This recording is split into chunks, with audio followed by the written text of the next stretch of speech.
Assalamualaikum warahmatullahi wabarakatuh.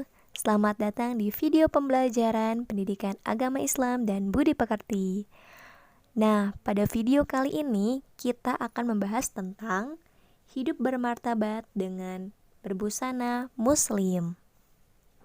Penasaran kan apa aja sih pembahasannya? So, stay tune ya. Ya, kita masuk ke pembahasan yang pertama tentang definisi busana muslim. Apa sih busana muslim itu? Busana muslim itu busana yang suka dipakai ke majelis taklim kah? Atau busana yang dipakai ketika perayaan hari raya Idul Fitri dan Idul Adha? Bukan ya. Tentunya busana muslim ini adalah busana yang dipakai oleh wanita muslimah dan laki-laki muslim di setiap aktivitasnya. Jadi jangan sampai kita berpikir kalau busana muslim itu khusus digunakan hanya untuk hari-hari yang berbau Islami saja. Tentu tidak. Lebih jelasnya disebutkan dalam dalil di slide berikut ini. Nah, adapun dalil yang membahas tentang cara berbusana muslim ini diatur dalam Quran Surat Al-Ahzab ayat 59. Sebelumnya kita baca dulu yuk.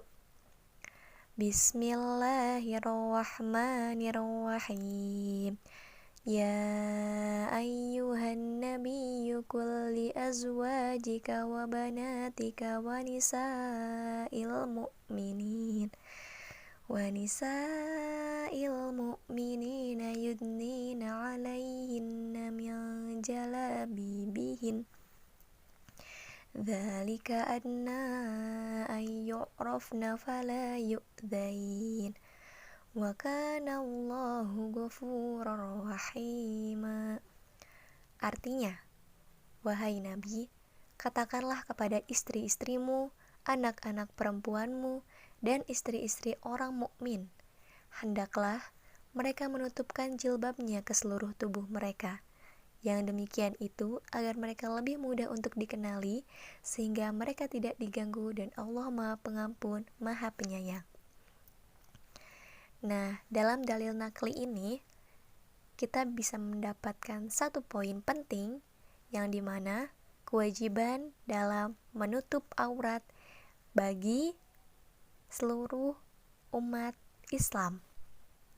Nah, setelah mengetahui definisinya, dalil naklinya, sekarang kita bahas tentang seperti apa sih syarat-syarat berbusana muslim yang sesuai dengan syariah Islam. Yang pertama, dalam syarat busana atau berpakaian muslim adalah menutupi aurat. Apa sih aurat itu?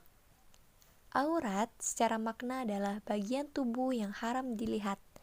Itulah mengapa kita wajib menutupi aurat, karena aurat haram dilihat oleh orang yang bukan mahram.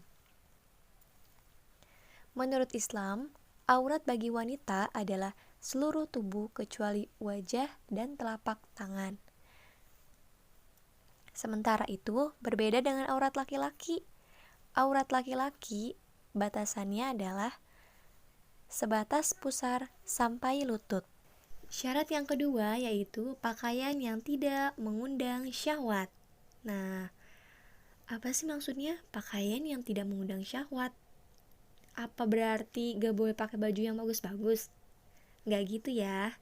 Maksudnya adalah jangan sampai pakaian yang kita gunakan itu niatnya untuk menjadi pusat perhatian banyak orang. Apalagi ditunjukkan kepada para kaum lelaki. Di sini kita harus berhati-hati. Jangan sampai pakaian yang kita gunakan ternyata menyita perhatian para lelaki sehingga terus-terus memperhatikan kita. Nah, hati-hati. Jangan sampai syahwat mereka terbangun oleh busana yang kita pakai. Kemudian juga tidak transparan dan tidak ketat, apalagi memperlihatkan lekukan tubuh. Itu sama saja menggunakan pakaian yang mengundang syahwat. Syarat selanjutnya yaitu tidak diberi parfum yang mencolok. Kenapa? Karena ini sama saja mengundang syahwat ya. Kemudian syarat yang selanjutnya tidak menyerupai laki-laki atau sebaliknya. Maksudnya apa sih?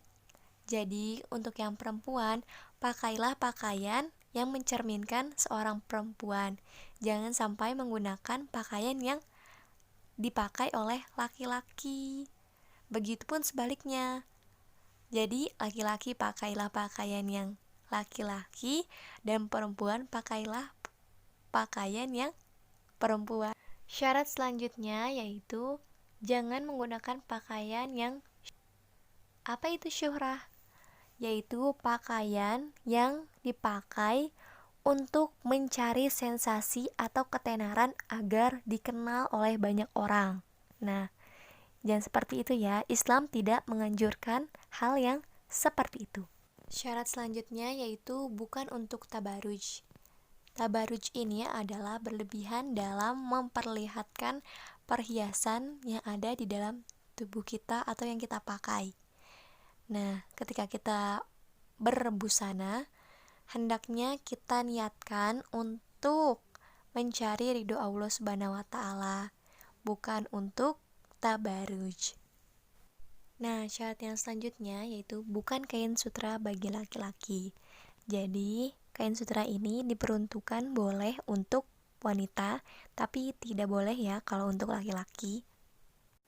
Nah, setelah mengetahui syarat-syarat berbusana muslim yang sesuai dengan syariah Islam, udah bisa bedain belum mana tata cara berbusana yang sesuai dengan syariah Islam yang barusan kita pelajari? Apakah gambar yang pertama, yang kedua, yang ketiga, atau yang keempat? Ayo yang mana? Kasih waktu 5 detik untuk berpikir. 1, 2, 3, 4, 5. Kita bahas satu persatu. Kalau ada yang memilih gambar nomor 4, mohon maaf, masih harus terus belajar ya, karena gambar nomor 4 ini belum sesuai dengan syariah Islam. Loh, kenapa? Karena kerudung yang dipakai tidak benar-benar menutupi aurat secara keseluruhan. Yang kedua,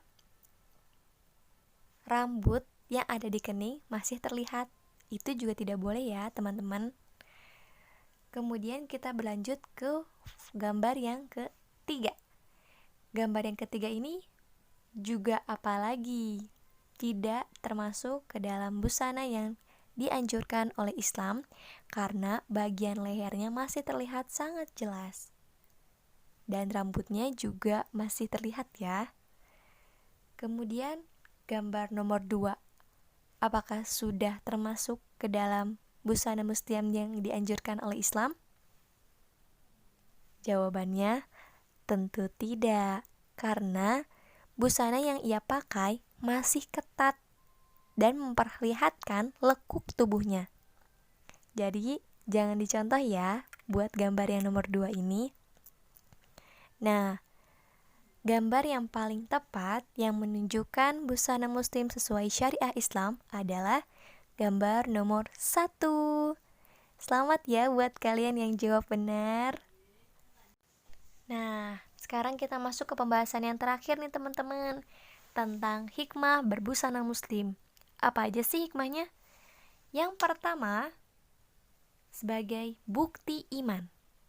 Nah, berbusana muslim sesuai syariah Islam tentunya adalah diperintahkan oleh Allah Subhanahu wa taala. Dan apabila kita menaati itu semua dan mengimplementasikannya ke dalam kehidupan sehari-hari, tentunya itu adalah bukti iman kita kepada Allah Subhanahu wa taala, Rasulnya, dan kitabnya. Yang kedua, yaitu mendapat ganjaran. Apa yang Allah perintahkan kepada manusia, tentunya akan mendapat pahala dari Allah Subhanahu wa Ta'ala. Jadi, kalau teman-teman udah menutup aurat dengan benar sesuai dengan syariah Islam, insya Allah akan memberikan ganjaran yang indah di akhirat kelak. Amin ya robbal alamin. Yang ketiga, terhindar murka Allah. Kalau kita menaati peraturan Allah, yang diperintahkan oleh Allah, tentunya ketika kita tidak melakukannya, Allah pasti akan marah.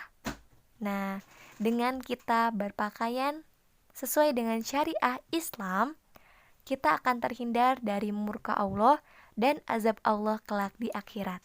Amin ya robbal alamin. Kemudian hikmah selanjutnya yaitu terjaga dari fitnah. Nah, tentunya seorang manusia yang lebih terjaga auratnya, lebih tertutup, lebih dihormati oleh orang lain daripada yang tidak menutupi auratnya dengan baik. Betul begitu bukan teman-teman? Nah, itu tadi hikmah-hikmah dari berbusana muslim. Nah, itu tadi pembahasan tentang hidup bermartabat dengan berbusana muslim. Terima kasih sudah menonton sampai akhir ya. Semoga ilmunya bermanfaat untuk kalian semua. Terima kasih. Wassalamualaikum warahmatullahi wabarakatuh.